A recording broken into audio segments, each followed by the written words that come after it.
हरे कृष्णा, राधे राधे। दोस्तों, स्वागत है आपका हमारे चैनल शिखा भक्ति धारा में। आप सभी लोगों को संकष्टी चतुर्थी की हार्दिक शुभकामनाएं। संकष्टी गणेश चतुर्थी व्रत करने से घर परिवार में आ रही विपदा दूर होती है। कई दिनों से रुके मांगलिक कार्य भी संपन्न होते हैं तथा भगवान श्री गणेश असीम सुखों की प्राप्ति कराते हैं। माह की किसी भी चतुर्थी के दिन भगवान श्री गणेश की पूजा के दौरान संकष्टी गणेश चतुर्थी व्रत की कथा पढ़ना अथवा सुनना जरूरी होता है। तो आइए आज हम आपको अपने इस वीडियो में संकष्टी चतुर्थी की कुछ प्रचलित कथाएं श्रवण कराते हैं। पहली कथा पौराणिक और प्रचलित श्री गणेश कथा के अनुसार, एक बार देवता कई विपदाओं में घिरे थे। तब वह मदद मांगने भगवान शिव के पास आए। उस समय शिव के साथ कार्तिकेय तथा गणेश जी भी बैठे थे। देवताओं की बात सुनकर शिव जी ने कार्तिकेय व गणेश जी से पूछा कि तुम में से कौन देवताओं के कष्टों का निवारण कर सकता है। तब कार्तिकेय व गणेश जी दोनों ने ही स्वयं को इस कार्य के लिए सक्षम बताया। इस पर भगवान शिव ने दोनों की परीक्षा लेते हुए कहा कि तुम दोनों में से जो सबसे पहले पृथ्वी की परिक्रमा करके आएगा वही देवताओं की मदद करने जाएगा। भगवान शिव के मुख से ये वचन सुनते ही कार्तिकेय अपने वाहन मोर पर बैठकर पृथ्वी की ओर परिक्रमा करने के लिए निकल गए। परंतु गणेश जी सोच में पड़ गए कि वह चूहे के ऊपर चढ़कर सारी पृथ्वी की परिक्रमा करेंगे तो इस कार्य में उन्हें बहुत समय लग जाएगा। तभी उन्हें एक उपाय सूझा। गणेश अपने स्थान से उठे और अपने माता पिता की 7 बार परिक्रमा करके वापस बैठ गए। परिक्रमा करके लौटने पे कार्तिकेय स्वयं को विजेता बताने लगे। तब शिव जी ने श्री गणेश से पृथ्वी की परिक्रमा न करने का कारण पूछा। तब गणेश जी ने कहा, माता पिता के चरणों में ही समस्त लोक है। ये सुनकर भगवान शिव ने गणेश जी को देवताओं के संकट दूर करने की आज्ञा दी।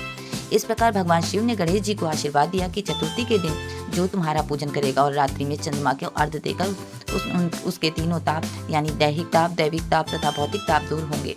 इस व्रत को करने से व्रतधारी के सभी तरह के दुख दूर होंगे और उसे जीवन के भौतिक सुखों की प्राप्ति होगी। चारों तरफ से मनुष्य की सुख समृद्धि बढ़ेगी। पुत्र पौत्र आदि धन ऐश्वर्य की कमी नहीं होगी। दूसरी कथा के अनुसार, एक समय की बात है, राजा हरिश्चंद्र के राज्य में एक कुम्हार था। वह मिट्टी के बर्तन बनाता था लेकिन वे कच्चे रह जाते थे। एक पुजारी की सलाह पर उसने इस समस्या को दूर करने के लिए एक छोटे बालक को मिट्टी के बर्तनों के साथ आमय में डाल दिया। उस दिन संकष्टी चतुर्थी का दिन था। उस बच्चे ने अपनी माँ बेटे के लिए परेशान थी। उसने गणेश जी से बेटे की कुशलता की प्रार्थना की। दूसरे दिन जब कुम्हार ने सुबह उठ के देखा तो आवा में उसके बर्तन तो पक गए थे लेकिन बच्चे का बाल भी बाका नहीं हुआ था।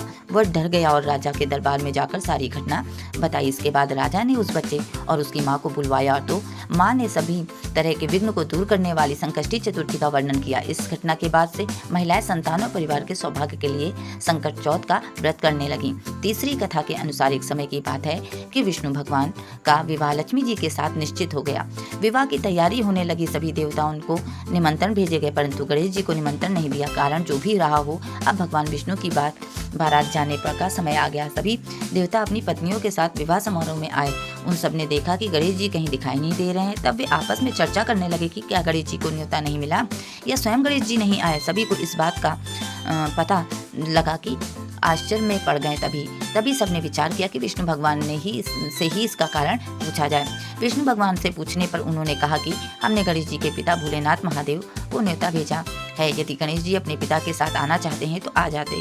अलग से न्योता देने की कोई आवश्यकता भी नहीं थी। दूसरी बात यह थी कि उनको 1.25 मन मूंग, 1.25 मन चावल, 1.25 मन घी और 1.25 मन लड्डू का भोजन दिन भर में चाहिए। यदि गणेश जी नहीं आएंगे तो कोई बात नहीं, दूसरे के घर जाकर इतना सारा खाना पीना अच्छा भी नहीं लगता। इतनी वार्ता कर ही रहे थे कि किसी एक ने सुझाव दिया, यदि गणेश जी आ भी जाएं तो उनको द्वारपाल बनाकर बैठा देंगे कि आप घर की याद रखना। आप तो चूहे पे बैठकर धीरे धीरे चलोगे तो बारात से बहुत पीछे रह जाओगे। यह सुझाव भी सबको पसंद आ गया तो विष्णु भगवान ने अपनी सहमति दे दी। होना क्या था कि इतने में गणेश जी वहां आ पहुंचे और उन्हें समझा बुझाकर घर की रखवाली करने के लिए बैठा दिया गया। बारात चल दी। तब नारद जी ने देखा कि गणेश जी तो दरवाजे पे ही बैठे हुए हैं तो वे गणेश जी के पास गए और रुकने का कारण पूछा। गणेश जी कहने लगे कि विष्णु भगवान ने मेरा बहुत अपमान किया है। नारद जी ने भी कहा कि आप अपनी मूषक सेना को आगे भेज दो तो वो रास्ता खोद देगी जिससे उनके वाहन धरती में फंस जाएंगे। तब आपको सम्मानपूर्वक बुलाना पड़ेगा। अब तो गणेश जी ने अपने मूषक सेना जल्दी से आगे भेज दी और सेना ने जमीन को पोली कर दिया। जब बारात वहां से निकली तो रथों के पहिए धरती में धंस गए। लाखों कोशिश करने के बावजूद भी पहिए नहीं निकले। तभी से अपने अपने उपाय देने लगे परंतु पहिए तो नहीं निकले बल्कि जगह जगह से टूट गए। किसी की समझ में नहीं आ रहा था तब अब क्या किया जाए। तब तो नारद जी ने कहा, आप लोग ने गणेश जी का अपमान करके अच्छा नहीं किया। यदि उन्हें मनाकर लाया जाए तो आपका कार्य सिद्ध हो सकता है और ये संकट टल सकता है। भगवान शंकर ने अपने दूत नंदी को भेजा और वे गणेश जी को लेकर आए। गणेश जी का आदर सम्मान के साथ पूजन किया। तब कहीं रथ के पहिए निकले। अब रथ के पहिए निकल गए परंतु वे टूट फूट गए तो उन्हें सुधारेगा कौन। पास के खेत में खाती काम कर रहा था, उसे बुलाया गया। खाती अपना कार्य करने के पहले श्री गणेशाय नमः कह के गणेश जी की वंदना मन में ही करने लगा। देखते ही देखते खाती ने सभी पहियों को ठीक कर दिया। तब खाती कहने लगा कि हे देवताओं, आपने सर्वप्रथम गणेश जी को नहीं मनाया होगा और ना ही उनकी पूजा की होगी, इसीलिए तो आपके साथ यह संकट आया है। हम तो मूर्ख ज्ञानी हैं, फिर भी पहले गणेश जी को पूजते हैं, उनका ध्यान करते हैं। आप लोग भी तो देवतागण हैं, फिर भी आप गणेश जी को क्यों कैसे भूल गए। आप लोग भगवान श्री गणेश जी की जय बोलकर जाएं तो आपके सब काम बन जाएंगे और कोई संकट भी नहीं आएगा। ऐसा कहते हुए बारात वहां से चल दी और विष्णु भगवान का लक्ष्मी जी के साथ विवाह संपन्न करके सभी सकुशल घर लौट आए। हे गणेश महाराज जी, आपने विष्णु को जैसे कारज सारियो ऐसे कारज सबको सिद्ध करियो। बोलो गजानन भगवान की जय।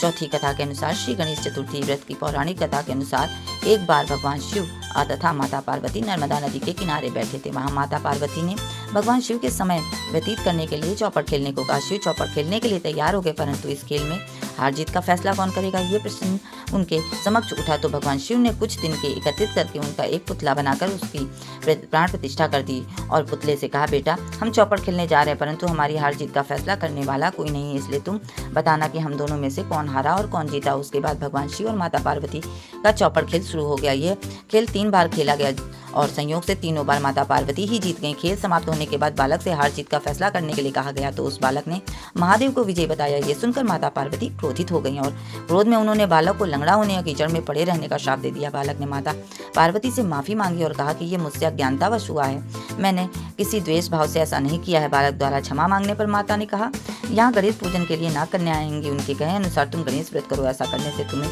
मुझे प्राप्त करोगे। यह कहकर माता पार्वती शिव के साथ कैलाश पर्वत पर चली गईं। 1 वर्ष बाद जब उस स्थान पर नाग कन्याएं आई तो नाग कन्याओं ने श्री गणेश के व्रत की विधि मालूम करने के लिए उस बालक से ने 21 दिन लगातार गणेश जी का व्रत किया। उसकी श्रद्धा से गणेश जी प्रसन्न हुए। उन्होंने बालक को मनवांछित फल मांगने के लिए कहा। उस समय उस बालक ने कहा, हे विनायक, मुझे इतनी शक्ति दीजिए कि मैं अपने पैरों से चलकर अपने माता पिता के साथ कैलाश पर्वत पर पहुंच सकूं और उन्हें देखकर वे मुझे देखकर भी प्रसन्न होंगे। तब बालक को वरदान देकर श्री गणेश अंतर्ध्यान हो गए। इसके बाद वह बालक कैलाश पर्वत पर पहुंच गया और कैलाश पर्वत पर पहुंचने की अपनी कथा उसने भगवान शिव को सुनाई। चौपड़ वाले दिन से माता पार्वती शिव जी से विमुख हो गई थी, अतः देवी के रुष्ट होने पर भगवान शिव ने भी बालक के बताए अनुसार 21 दिन तक श्री गणेश व्रत का किया।